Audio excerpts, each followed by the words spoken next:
Well, there you are. And here I am again.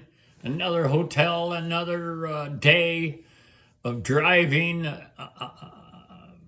telling old stories to my car, and my car telling me what it has been doing.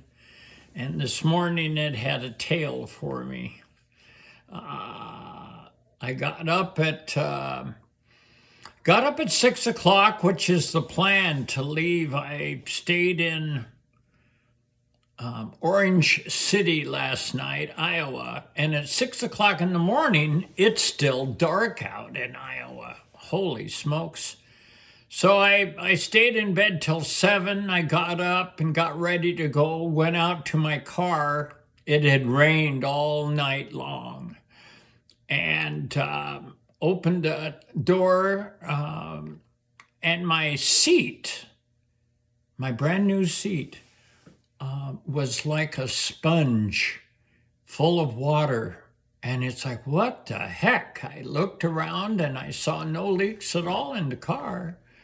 But sure enough, I got a couple of towels and mopped it all up and dried it as best as I could.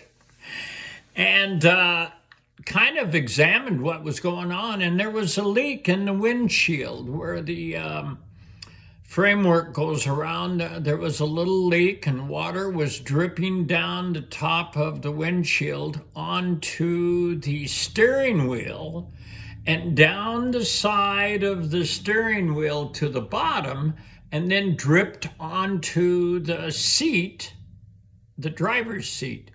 And it did that all night long. So that's how it got wet. And I got that fixed, and then I went to start it, and it would not start. I cranked it 8 times, it didn't start.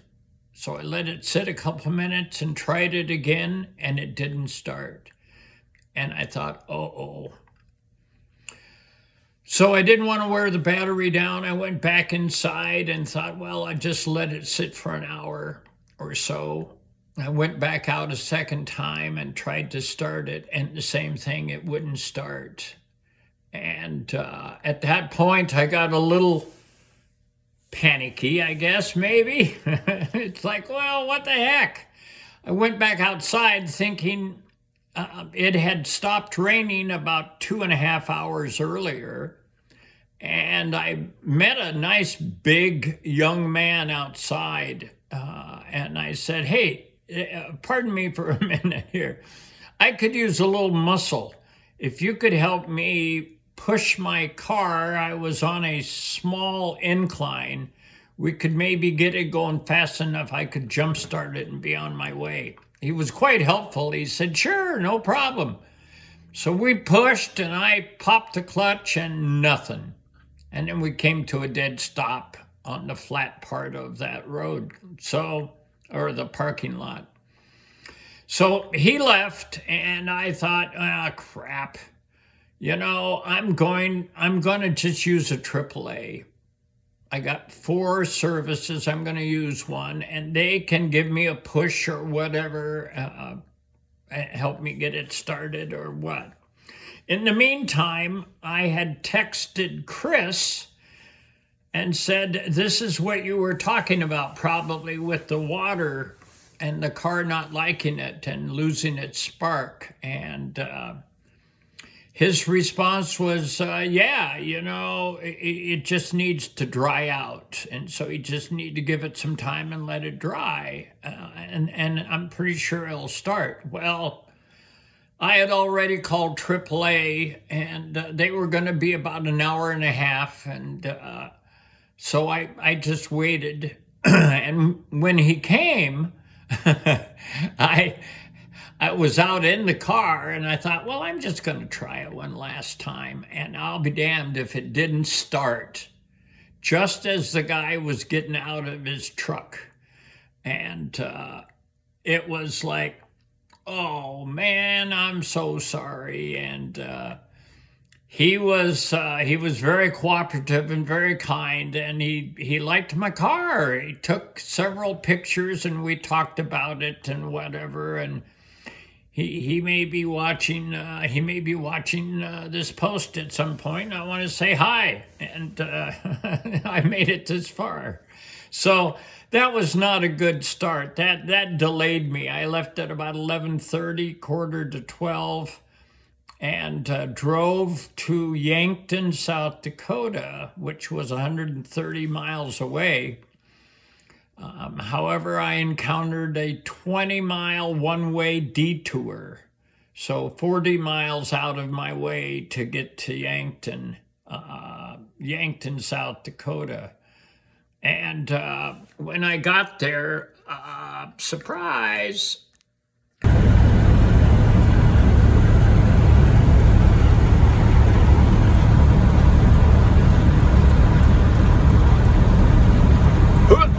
almost. Come on. There we go. Coming into Yankton, a little bit of rain. We're on a 4-lane road, and I haven't held up traffic too much. I've been going about 50 miles an hour, and so every town you enter is 45 miles an hour, so I don't have to slow down. I just keep going.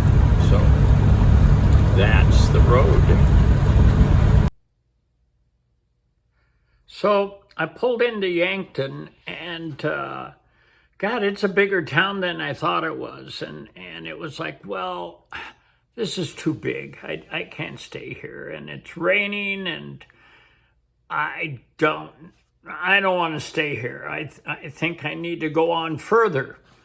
And I had noticed in setting up this trip that there was a casino about 35, 40 miles south of there, which is the direction I'd be going tomorrow anyway. So I thought, well, maybe I'd drive down to the casino. So in doing that, you go from South Dakota into Nebraska, because Yankton's right on the border. And so I set out to find this casino. Well, I've kind of gone off the road here a little bit. I'm looking for a place to land tonight. I just went through Yankton, and it's starting to rain, and I don't want to get stuck someplace that I don't want to be in case I have a problem. So rain is not my friend necessarily, I guess. Anyway, I'm headed to a casino that I'm thinking has a hotel attached to it, and I'm gonna park my body there and do a little gambling, and if I get stuck tomorrow for any time, I'll have some entertainment. So that's the plan as it is now. If it rains hard, then I might have an issue here. But anyway, just bringing you up to date on what's going on. Let me give you one more laugh here.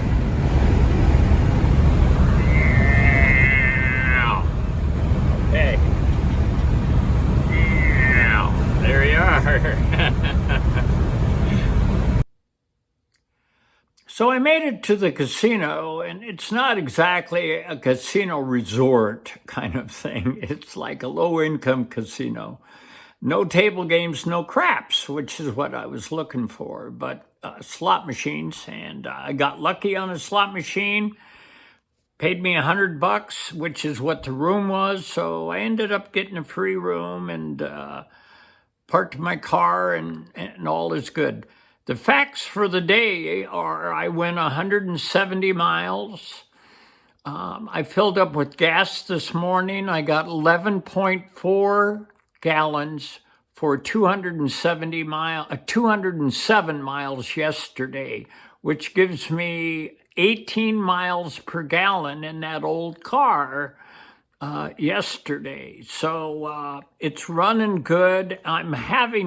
I'm really having a good time just driving it. It's just so nice. And so I'm hoping it'll start tomorrow, but it's supposed to rain tonight, so we'll have to wait and see how that works out. I hope you're all doing well, and I will talk to you tomorrow. So, sayonara, Frank.